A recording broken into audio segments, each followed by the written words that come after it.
Ladies and gentlemen, welcome back to Power Plays. Thank you for joining me. My name is Andrew Farrell, and today we have got our first episode of Sports Talk. This will be the first of three this week, per what I talked about in my last episode. Today is going to be pretty light, pretty simple. I'm not going to be doing too much. We have got NBA playoff recap as we're getting ready to finish out the first round of the playoffs this week. Lots of series wrapping up, should be coming to a close. A lot of good series that are coming down to the wire, and a couple we expected to go a certain way are going to probably end up going a certain way. So today we're going to talk about that, do a couple of picks at the end, and then we're going to get into a little week preview. Guys, this is going to be a very special week.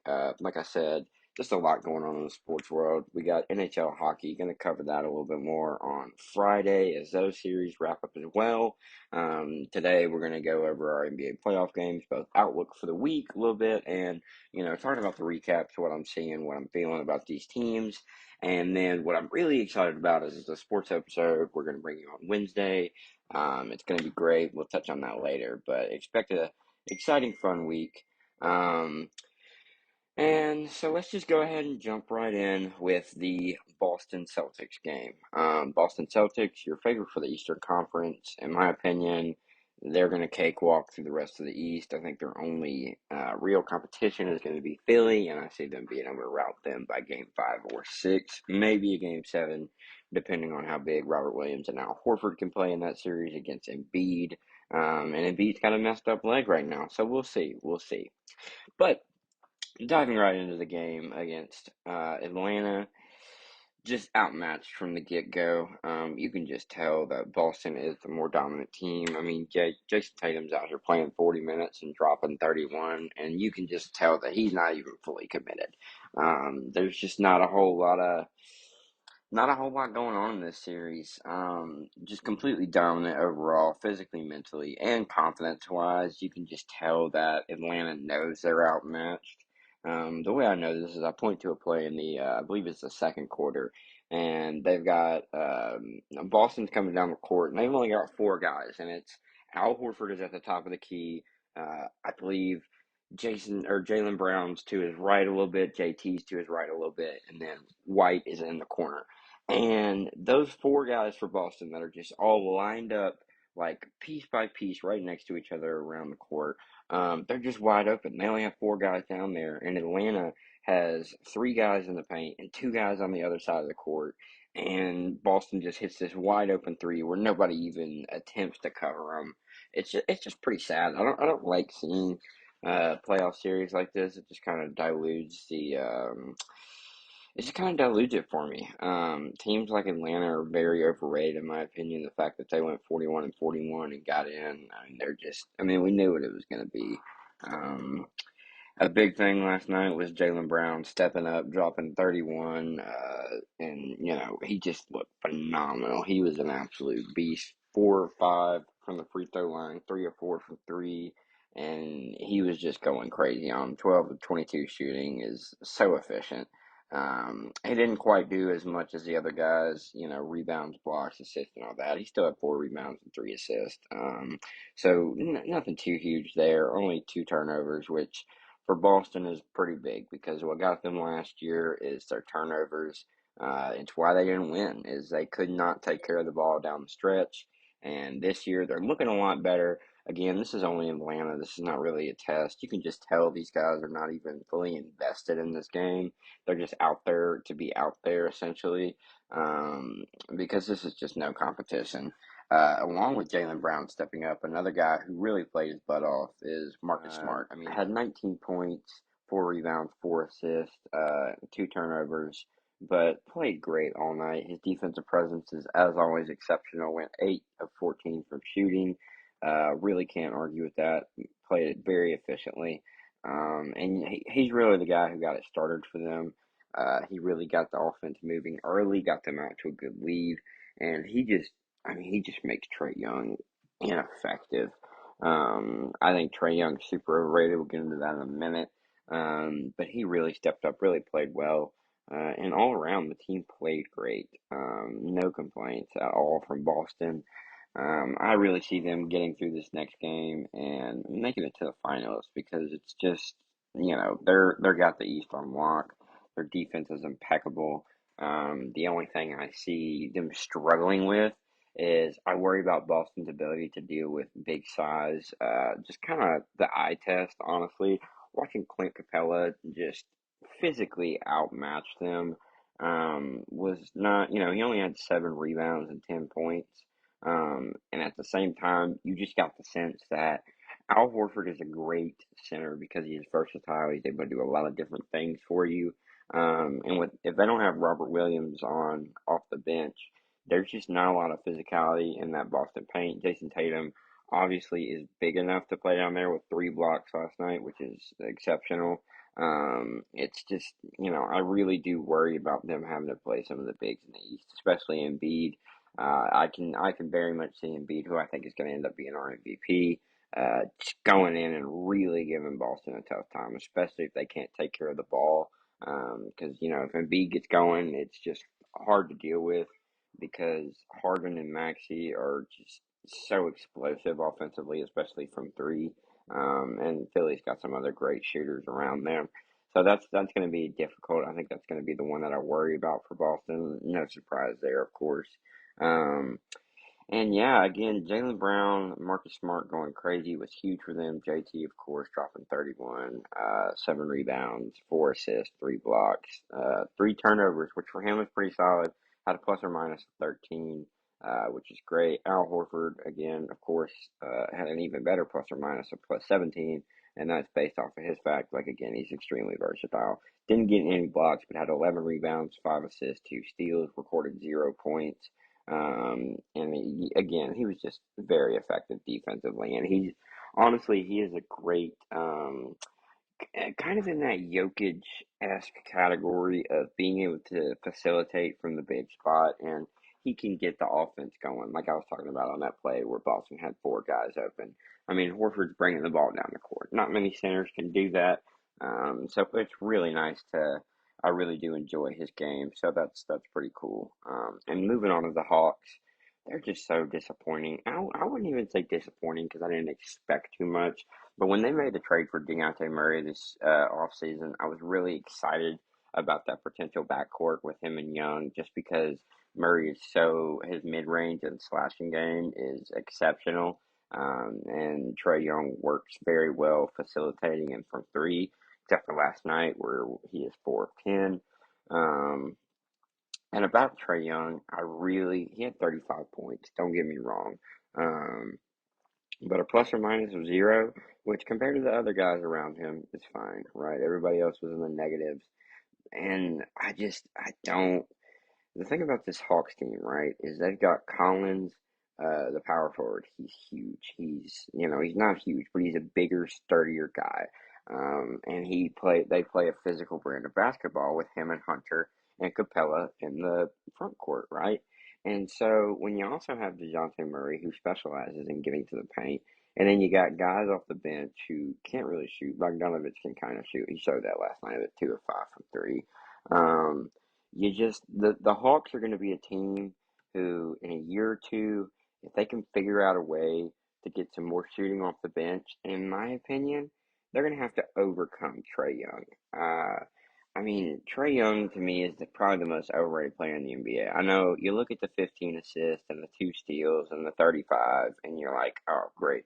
He went 9 of 11 from free throw, which is good, but he went 11 of 26, which is respectable. However, I don't I just don't think he gels well with the way they play because Trae Young is a guy where you can just step up and you can guard him. And yes, he has elite range, and it's just something about his game. I can't quite put my finger on it. I would have to get some.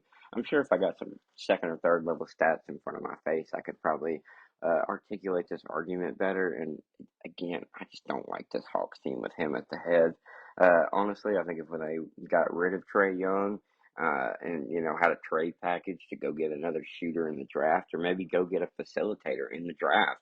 I mean, we've seen what Malcolm Brogdon has done for the Celtics this year. I mean, last night he only had 4 assists, but I promise those 4 assists were valuable, and his ability to facilitate without it having to be an assist is extremely valuable as well. And I think Trae Young is he's a weak ball dominant player because he's not he's not very special at anything. He's good at getting it at the last second to his guys who are big and they can go make a play in the paint. And that's where the ball should be going anyways. I think he has a game where he has a range like Curry, but he is overly ball dominant in a way Curry is not. And it's because he's not a very high effort player in my opinion. What makes Curry so special is obviously that man's motor is always going. You can't cool him down, right? When he's off ball, he's the greatest off ball guy of all time because you're going to have to get through six screens and he's going to outrun you. He's going to outmaneuver you. I mean, he is so good at it that, I mean, he knows the exact, I mean, it almost seems like he knows the exact distance he needs to slide his body just far enough away from the screen so you can't get through, but he can, and he's elite with that. And I think that's where Trae Young fails. I don't like Trae Young at all, honestly. I can't quite. I don't even know. Maybe it's just his demeanor. Maybe it's the way he handled that Knicks series and how everybody kind of gives him this pass on the fact that we're supposed to consider this guy a top seven point guard in the NBA, and his team is trash. I mean, De'Aaron Fox is a fringe guy who I would say can also be considered in that top seven conversation. And he's dropping 35, and it is a more meaningful 35. Trae Young's points almost seem inconsequential to the result of the game, and that's just another thing I don't like. So yeah, with the Hawks, it's a wash. They're going to be out anyways. Nobody was expecting them to do much. But looking into next season, I mean, I would love to see the Hawks make a move. It's completely unrealistic because nowadays NBA teams are not going to move off their guy like that. And right, wrong, or indifferent, they're kind of stuck with Trae Young right now. And I think if they were to get a trade package where they could get a pure facilitator, some shooting depth off the bench to where they have more consistent three point. I mean, Trae Young took 10 3-point shots last night. The second closest was Murray, who took 8, and then 6 for Hunter. And then after that, nobody was shooting three. But if you look at Boston's bench, they've got some threes, and all of their guys are chunking up threes. I mean, it's not very good. It's very disappointing to see them. And yeah, I would love to see a trade package where they get rid of Trae Young and kind of fully commit to building something around those big guys and around size. And I look at the Nuggets where yeah, they have a guy in Jamal Murray who's special, and they have big guys like Michael Porter Jr. who can shoot. But that is a team that is just bigger than you all around, and that's why they're better than you, in my opinion. Is because their size is just unmatched, and I think the Hawks have a core to where they can build something similar to that because their guys are big and they are versatile. And there's a lot of hustle with those big guys too. Clint Capella, even with his time with the Rockets, has always been a big hustle guy. I've always really liked his game. I very much think he's extremely underrated. Um, so yeah, I would love to see that. Boston's going to finish this series up next game in Boston. No surprise there. They'll move on to the next round, and I'm excited to see who they're going to be playing because it's going to be pretty good. I think it's going to be a great series. And again, I think they're gonna go all the way. I think it's gonna actually. I don't want to spoil my finals predictions, but look for Boston to be in there. Definitely, I think their East is theirs all the way. The West is a little more complicated, but we'll get into that another day. Moving on now to my favorite series of the playoffs so far, this excellent Golden State Sacramento playoffs. I mean, this is just exceptional basketball. I love this. This is the youth versus the old guys. Great series all around. I want to start off with the winners of this game last night, the Golden State Warriors, who managed to come out on top 126 to 125 after an excellent defensive fourth quarter, which just saw them slow down the on fire Sacramento Kings. Starting off with them, I just want to first off start by talking about Looney. That guy is a monster. I absolutely love his game. If you look at it last night, 4 or 5 shooting, 14 rebounds, 6 assists, a steal, a block, plus or minus a 4 with 8 points. Exceptional game. I love his size. I think they're really starting to trust him over there as a big man. I don't think they've ever really relied on big men just off their style of play and their offensive firepower. And with Draymond Green kind of being able to set everything up for them, they really just want their bigs to rebound, and that's exactly what they did. Looney is so good. I really love his game. He is the exact kind of center that they need. Moving on to Wiggins last night, who went 7 of 12 shooting, 1 of 2 from three, 3 of 4 from the line, 8 rebounds, 3 assists, 2 steals, 4 blocks, 18 points. He is exceptional. I think he is, when they lost Kevin Durant, people kind of thought they might fall off, because there was a lot of conversation about, especially after that 3-1 loss, the infamous one to LeBron. They had to go out and go to California or New York or wherever it was and pretty much get on their hands and knees and beg Kevin Durant to come win a couple rings there, and that's exactly what he did. There'd be some fall off, but now they've won without him, so I have zero lack of faith that they're going to be able to do whatever they want. I absolutely love Wiggins for them. Made that All-Star game last year on kind of a suspect way. We all kind of know the story behind that, the whole Japan and the bots and his shoe deal over there playing a big role into that. But I've absolutely loved Wiggins' game last night. He was exceptional. His drive game for them is amazing. I think he's the perfect kind of elite mid-range slasher that they need to complement Curry's ability to slash and Klay Thompson's good mid-range game. So yeah, Wiggins is amazing. I love his game. That's great. Going on to the man, the myth, the legend. Stephen Curry is still him. If there is any kind of doubt in your mind about that, just check the stats. 43 minutes, 11 of 22, 5 of 11 behind the arc, 5 of 5 from the line, 5 rebounds, 4 assists, 1 steal, only 1 turnover, a plus or minus of 7, and 32 points. I mean, he is just, let's be honest. I mean, we're going to talk about this in a later episode too when we go over our all times and who changed the game and all that. But just highlighting on it real quick, that man has changed basketball, and the fact that he's still doing what he's doing at his age and the effort that he still puts into things, and the fact that in my opinion, he's really chasing MJ at this point. The GOAT debate right now comes down to two guys, in my opinion, and that's LeBron and MJ. And part of that is recency bias because, I mean, we can go all the way back to Bill Russell and, some of those guys, and then it really gets kind of up in the air about who's the GOAT. But Curry is easily, I mean, the fact that he is doing this, we look at everybody, and all of these guys that we talk about are at least over 6'6". I believe MJ was exactly 6'6", 6'7", and Curry's doing this at 6'3". People are hesitant to put him in these top lists, I think, of these most dominant players, and I think that's an excuse to just kind of over. I mean, we just kind of. I think we're taking it for granted right now. How much this man has changed the game of basketball. I mean, basketball for years has always been about the big men. All right, there's never been much change. Literally, China's response to Shaq was developing Yao Ming, right? Nobody on earth is able to replicate Curry. Everybody's going to try to, and the reality is that man has changed the way that people in Denmark play basketball. He has had more of a global effect on basketball, I would say, almost to the point where it's going to eclipse Michael Jordan. I think in totality, the brand of Jordan is going to forever keep him there, and be like Mike, Air Jordan, all of that. Curry doesn't have that. But if you just look at the way Curry has changed basketball, all the way down to the way these infant children are starting to come up in AAU games and all of that, the man just continues to be exceptional. And last night was no exception. Kind of had a shaky fourth quarter. Those last couple of plays, you really felt like he could have done more, and you kind of felt that he knew he could have done more. So I look for them coming back out in Game 5 to. I think Curry's going to continue this dominant streak, and honestly, I love Sacramento. We'll get into that in a second, and it's going to be very difficult for them to overcome Curry because everybody else plays off of him, and yeah, I mean he's probably the most pure dominant player in the aspect that no matter what you do, you can't stop him since Shaq. Because you can't stop him.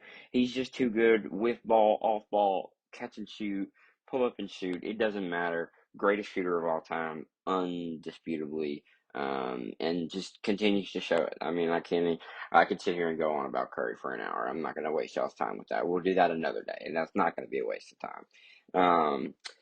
Coming up next, we got Klay Thompson, played 40 minutes, 9 of 15, 4 of 9. His mid-range game was elite last night. He showed that. Also went 4 of 4 from the line. had a total of 2 rebounds, 3 steals, or 3 assists, excuse me, and a steal, 2 turnovers with a plus or minus of 22. Just because it seems like Clay is the type of guy where, yes, he's going to do things like drop 60 in a game or 40 in a quarter, whatever the hell that stat was, and Clay's not going to mess up. You know what you're going to get from Clay. He's going to give it to you, and he's going to put up the points he needs to. 26 points, exceptional. The Splash Bros were just on top of it last night all around, and they're pretty much the reason that they were able to overcome Sacramento. Jordan Poole, I don't love him being in the starting lineup. I get it with the Kings being a smaller team that they can match up favorably. I did like the way they handled Draymond off the bench.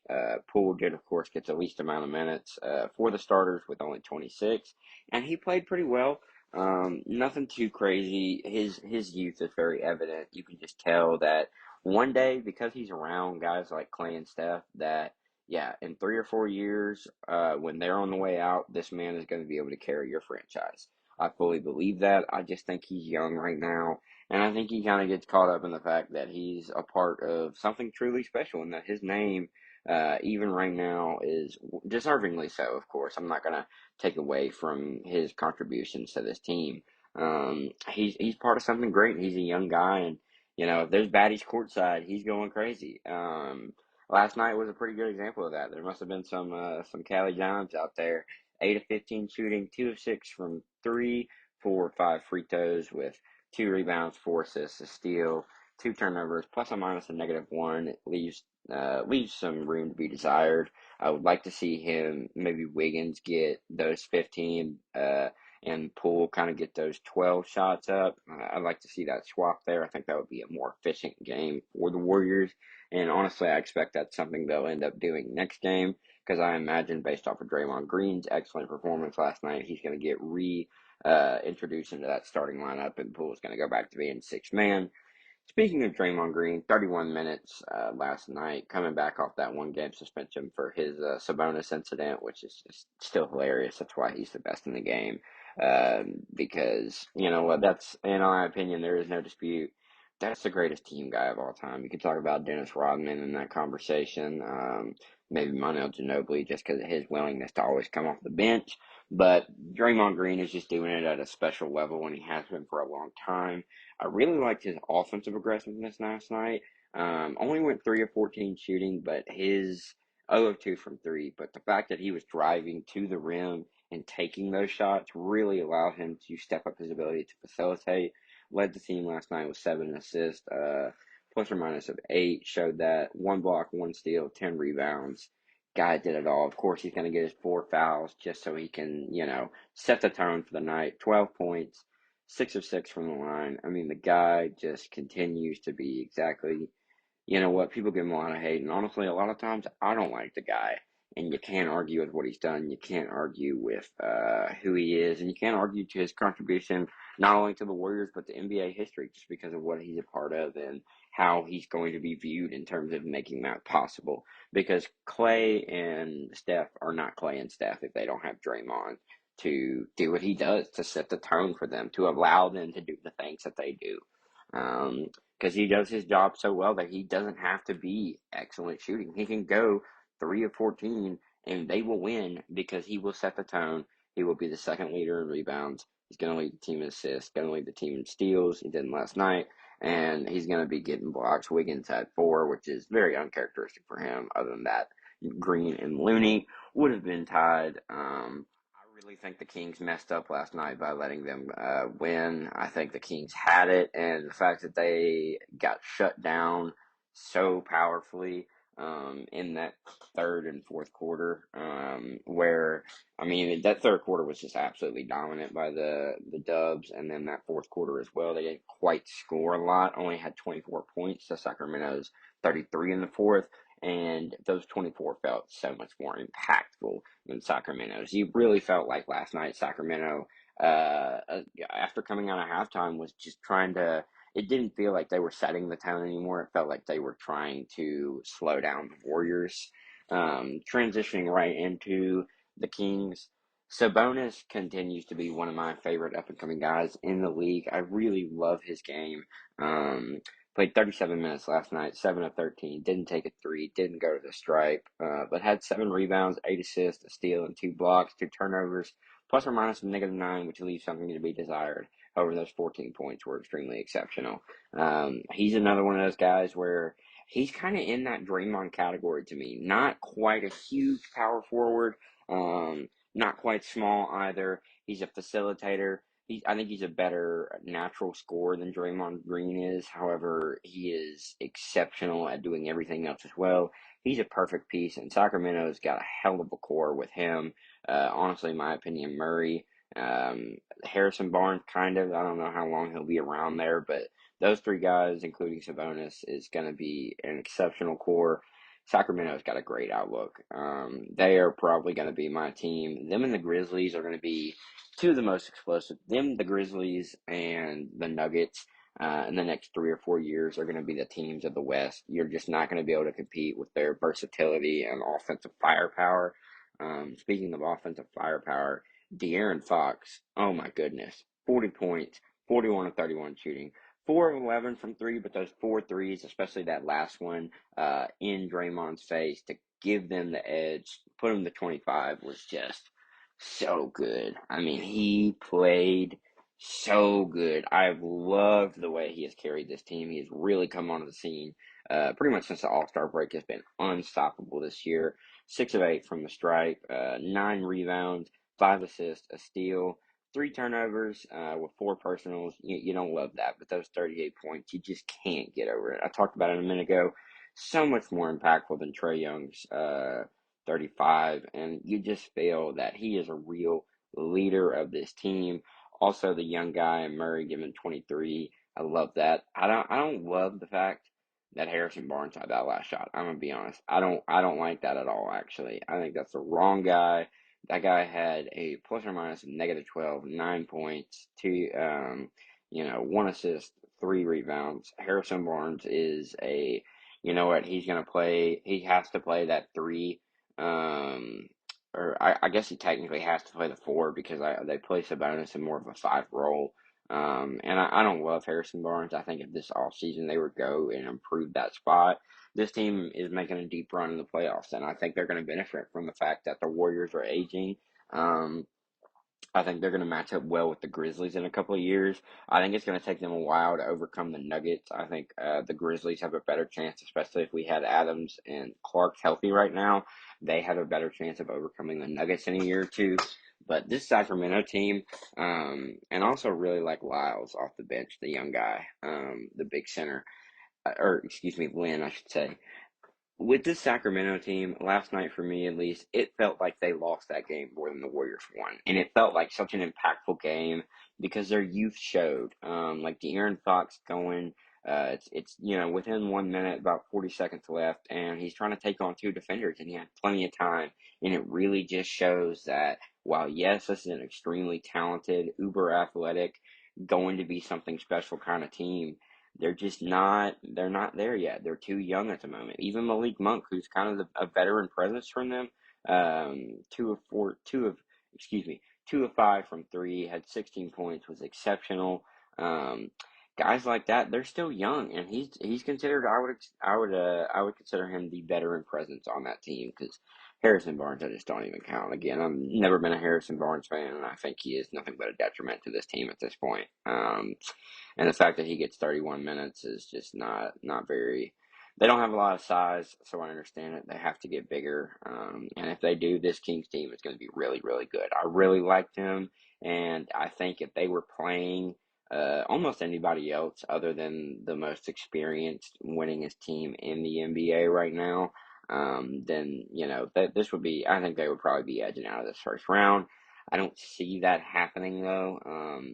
I see Golden State taking this next one, and I see them taking the next two, unless the Kings can manage a way to really make dig your heels in the sand and draw the line next game. If they let next game get away from them, Golden State will wrap up the next two. So yeah, I love this series. I love the Kings. I think the Warriors are a great team. I think you can never count out Steph Curry. And so they're gonna be in it until they're not, and that's just the facts of the situation. But this Kings team, man, I cannot get over how much I love them. I just absolutely love this game. I honestly really hope that in either this year or next year we get to see a De'Aaron Fox, John Morant series. I think those guys have similar play styles, and I think that would be an absolutely electric matchup. I think they kind of have a very similar roster structure right now, just with the lack of overall size. I feel like we have with Xavier Tillman playing the way he is right now. I think we have the edge over that. And I'm so excited about this Kings team. The Western Conference is going to be great for a lot of years because of these guys, the Grizzlies and the Nuggets. Moving on now to probably my least favorite or least impactful, in my opinion, series of this playoffs for the first round is the number 4 Cavs versus the number 5 Knicks. Knicks able to take a 3-1 lead last night in New York, about to head back to Cleveland. Pretty big. It's looking like they could close it out. I don't know. This is really a series to me where it just I don't see it mattering either way, because I look at it like this.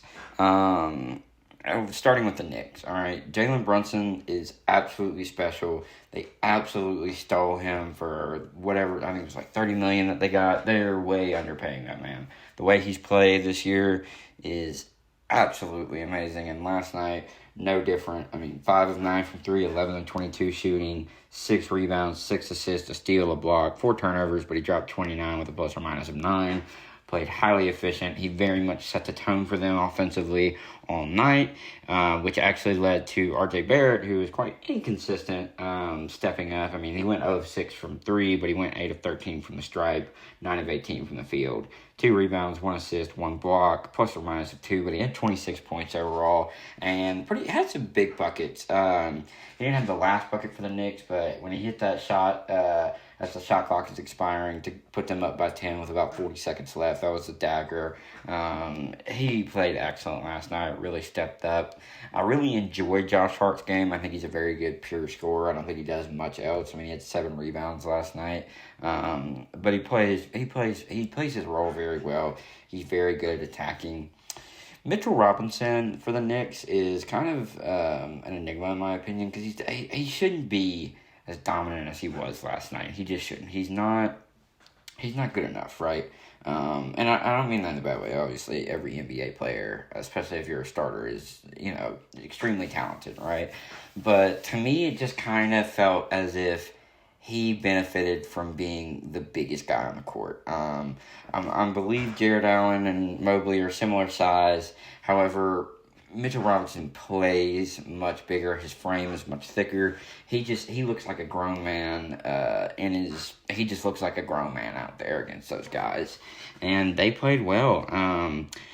I mean, I really enjoyed their game. McBride off the bench was great for them. Only had 3 points, but it was a very impactful 3. Only played 5 minutes, but it was a nice 3.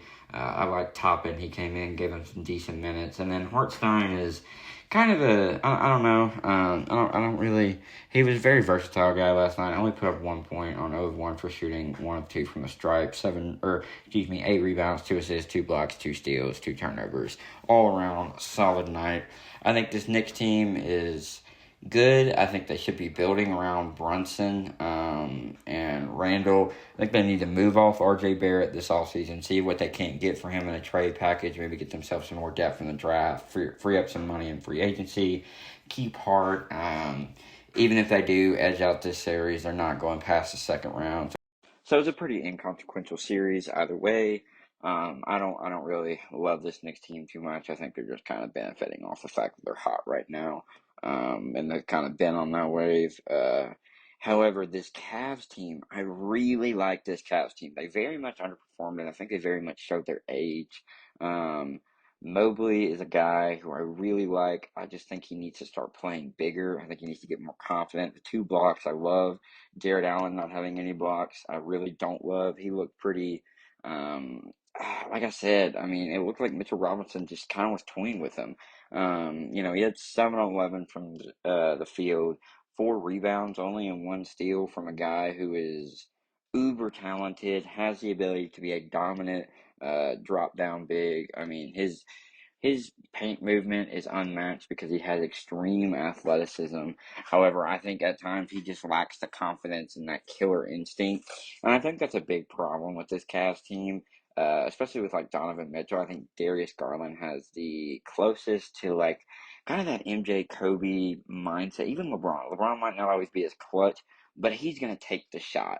Um, and I kind of don't feel that from Donovan Mitchell. I mean, 5 of 18 shooting, 0 of 4, 1 of 2 from the stripe, 4 rebounds, 5 assists, a steal, and 6 turnovers, 11 points. I mean, it was really just an abysmal game from him, despite playing the most minutes on the team. I think when you bring him over and you make him your franchise guy, I think he's got to grow into that role. I think when he was in Utah, Gobert was over him in the sense that he was already Defensive Player of the Year.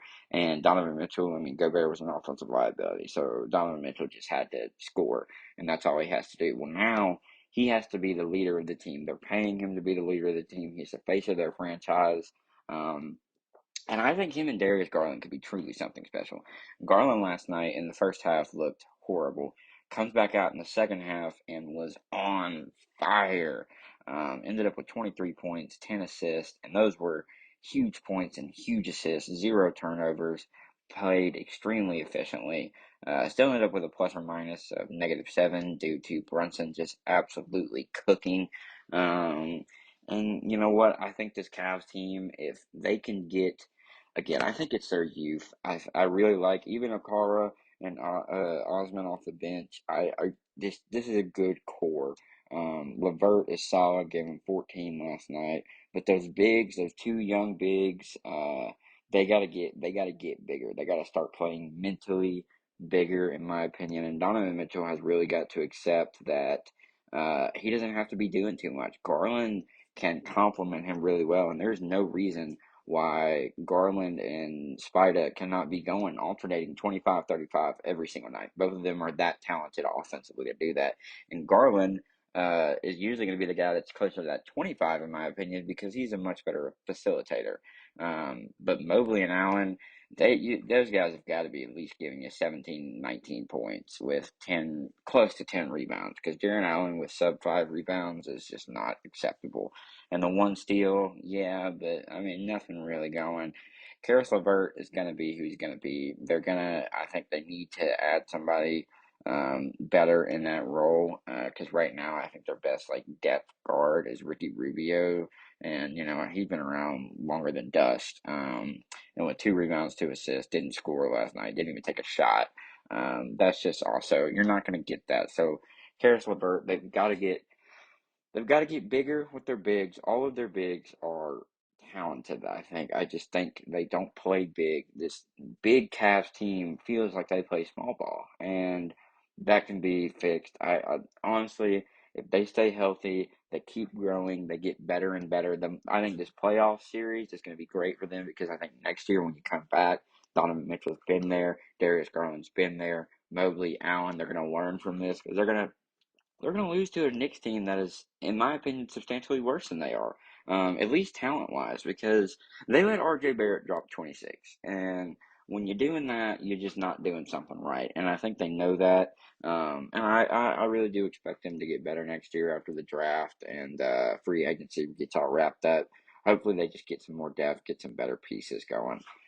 Again, Knicks going to Cleveland. I think Cleveland might edge out a win, kind of a pride win, but as soon as they get back to New York in the Garden, there's the Knicks are coming out on top, and then they're getting swept in the next round. So pretty inconsequential series. Not my favorite to talk about, just because I don't think either of the. I think the Knicks are frauds, and I think the Cavs are. They're not there yet. They're kind of in the way that Sacramento is now. But Sacramento's doing it better because they're playing more aggressively and they're putting it all out there. Unlike the Cavs, they're just going at it, throwing shit at the wall and hoping something sticks. And the Cavs almost seem hesitant to do that. And so until the Cavs prove to me that they can actually play at a with a dominant mindset and really take advantage of the offensive firepower that they have, which is it's a lot of firepower. Then I don't really have much to say about the Cavs. They're going to be disappointing, and if they get in next year, I expect them to make a lot more noise than they have against this series in the Knicks. On to our final series of yesterday, the number one seeded Nuggets versus the last seeded Timberwolves. Um, a pride game for the Wolves, getting it done at home. I do not like this Timberwolves team at all. I really don't like anything about them, if I'm being honest. I think the decision to go and get Rudy Gobert for what they gave up and pretty much just destroying their future for not a lot of return is probably going to go down as one of the stupidest decisions in NBA history, considering how good and Anthony Edwards is going to be and how good Karl Anthony Towns can be. He's kind of like Anthony Davis in the sense that if he decides to show up and be the most dominant big man in the game, he will be the most dominant big man in the game. You can't touch him. There, I would take him one on one with any big in the game if he is on at that night. Rudy Gobert is hands down the most overrated player in the NBA, in my opinion. Yeah, last night he went 7 for 14, gave him 14 points and 15 rebounds, one steal, two blocks, and it didn't feel that big. He just feels like he takes up space. Quite frankly, I think he takes away from Karl Anthony Towns' ability to be super dominant. I think they need better shooting. I think when you're relying on guys like Conley um, and Alexander to take 7 to 5 3-point shots a night, you're just not going to be doing it. And Anthony Edwards, while he hit that super clutch three that put him over en route to his 34-point night. I mean, he went 5 of 12. So to me, the whoever's running the Minnesota Timberwolves, whoever the guys that are making those decisions are not doing it right. They're focusing on the wrong things. It's okay to have a dominant power forward and a dominant center. I think that's a good compliment. And honestly, as we've seen with the Warriors, honestly, what the Lakers are doing right now with only one huge dominant big. The Nuggets, where I mean they've got a lot of tall guys, but they don't have a dominant big. All they have, the biggest guy they have is Jokic, right? And two centers is just not. This is not the Spurs back in the day. Like this is not. There's no reason that these guys should be out there together, in my opinion. It's a complete waste of talent for both of them. And the fact that they both had double digit rebounds and won the game is impressive to me because I did not expect it to happen. I truly thought that this Minnesota team would get swept. I think there's no reason they shouldn't have got swept. I think the Nuggets lost that game more than the Timberwolves won based off of a pretty subpar overtime performance in which the Timberwolves just outscored them. But I mean, you felt it all game. Pretty deadlocked in the first. Second went to Denver. Going into halftime, they allowed the Nuggets to come out and give them a 10-point differential, right? And then they handled their business down in the fourth, got it there. They just let Anthony Edwards absolutely cook them in those last minute or so, and then they ended up in overtime. And after that happens, it's kind of the mentality Minnesota had that momentum going into overtime, and they just carried it all the way through. I don't like this Minnesota team. I think they're built extremely poorly. I think Shlomo, Tajon Prince, like all of those guys are not very good. Conley's on his way out. Love him to death. I think he's a legend. That shot he hit last night was absolutely insane in the corner. But like Austin Rivers, this is just a very poorly constructed Minnesota team that is they limped into the playoffs, and they're always going to limp in because they're in an easy division, and I just don't ever see them doing anything. I don't think Karl Anthony Towns is ever going to make it out of the first round. I don't think Conley, they're not going anywhere. Edwards is going to be stuck on a bad team for a long time, sadly. Hopefully one day he can get himself traded, get out of there, because it's just a terrible situation all the way around in Minnesota. Now, the Nuggets, as much as I don't like the Nuggets, and it's not that I don't like the Nuggets, it's just like, they're so good, it's annoying. It's kind of like those Warriors teams back in the day where it's like, you gotta appreciate the fact that they're doing what they're doing, right? And at the same time, I don't love it. I just don't like there's no, I don't know, it just feels so bland watching them. Um, I'm just not crazy about it. I mean, Gordon gave him a good night last night with 14. Porter Jr. did his job, 2 of 6 for 3, gave him 15. Yoke actually went 5 of 8, took 26 shots, made 15, dropped 40, 11 rebounds, 6 assists, 2 steals. He was doing his thing, of course, absolutely dominant. His only problem last night is that Gobert and Cat actually decided that they wanted to rebound, so he kind of got outmatched on the boards sometimes. He can get boxed out. Jamal Murray had an off night. He is probably my favorite point guard to watch in the NBA, with the exception of Ja, just because the way he moves is so fluid and athletic, and his jump shot is clean. He's bouncy around the court. He's a facilitator. Only had 5 assists last night. Don't get me wrong; he's not elite or anything. However, I just love the way he plays. He plays the game with a certain flair that I appreciate a lot.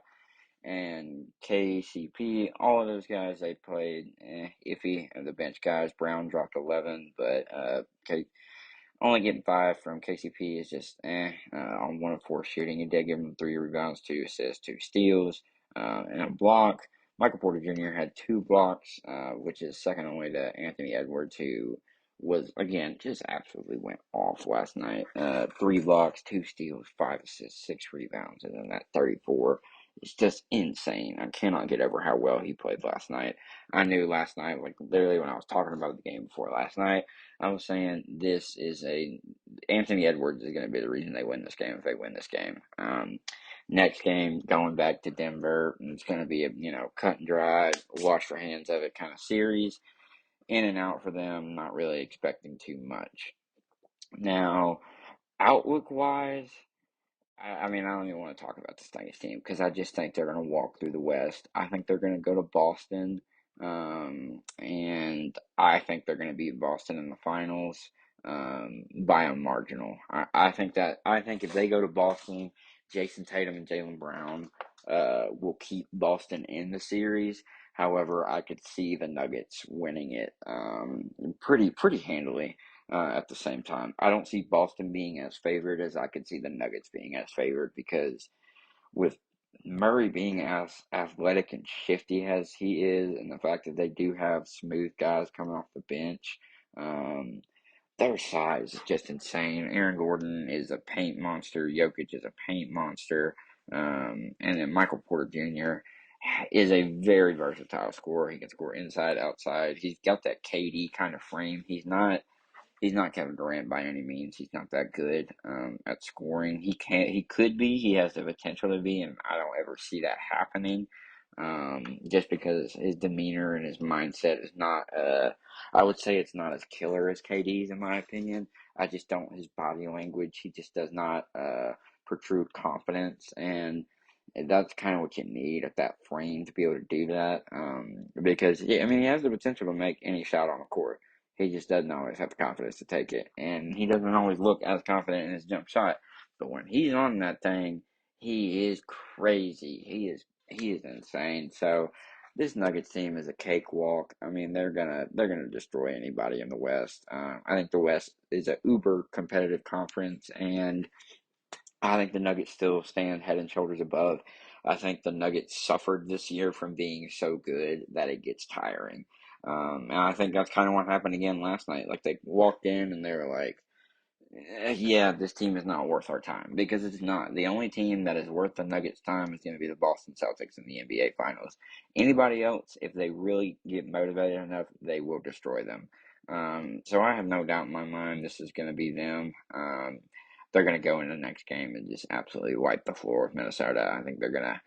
Yeah, there's just no way. Minnesota, if you take away Anthony Edwards, then, I mean, clearly they're just not good enough. I mean, Mike Conley can do his thing, but those two big men are just Gobert is, I do not like Gobert at all. I think he's just long, and I think when he was in Utah, he benefited from being the only defensive presence.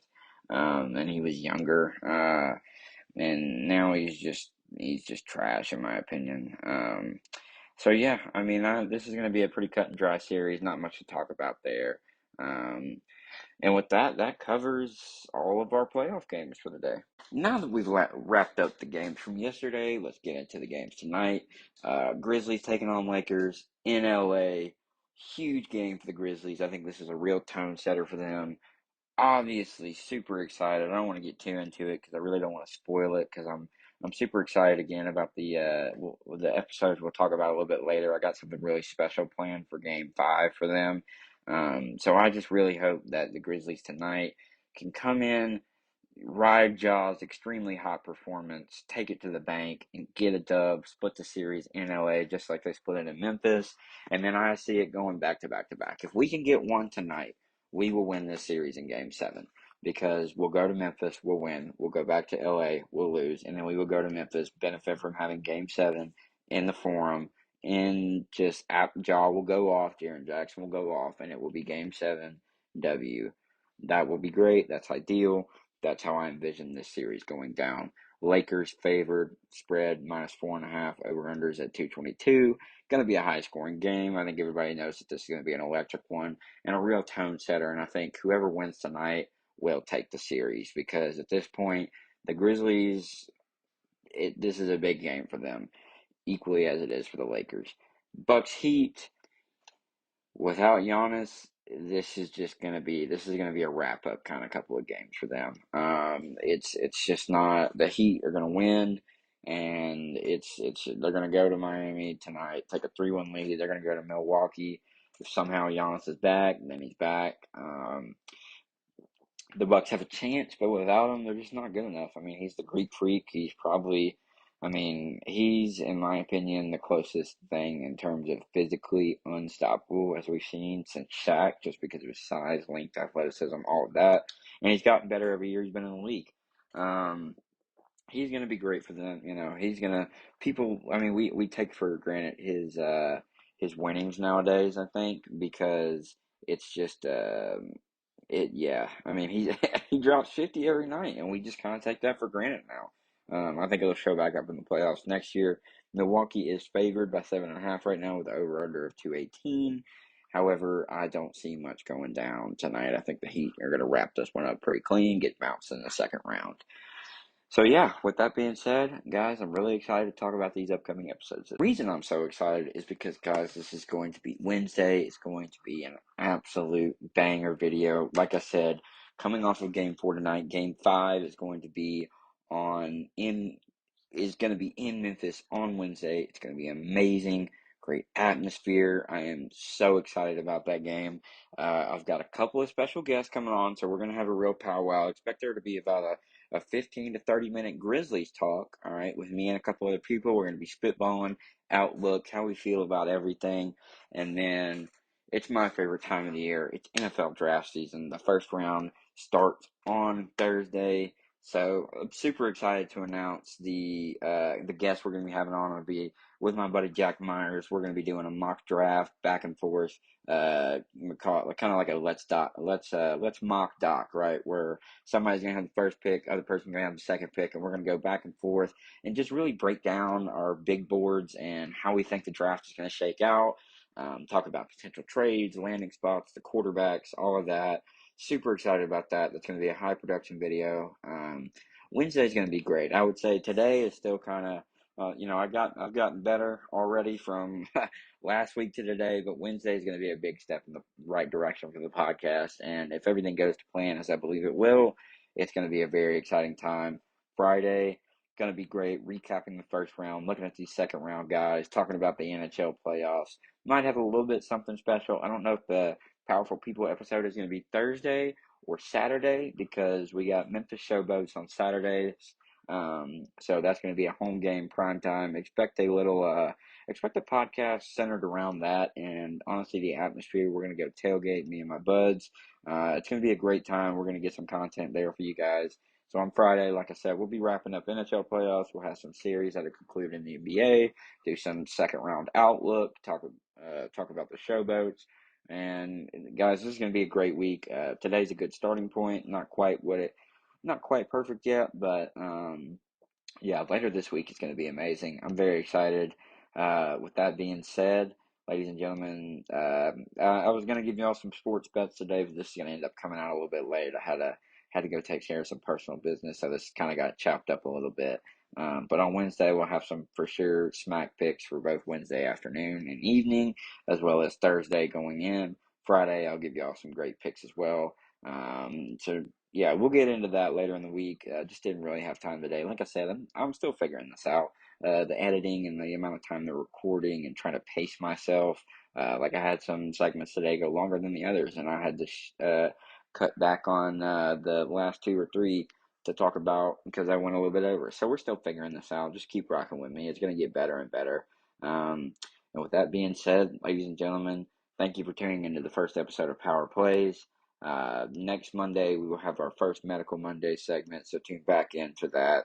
And until you join us again, thank you. I hope you have a happy, healthy, and wealthy life.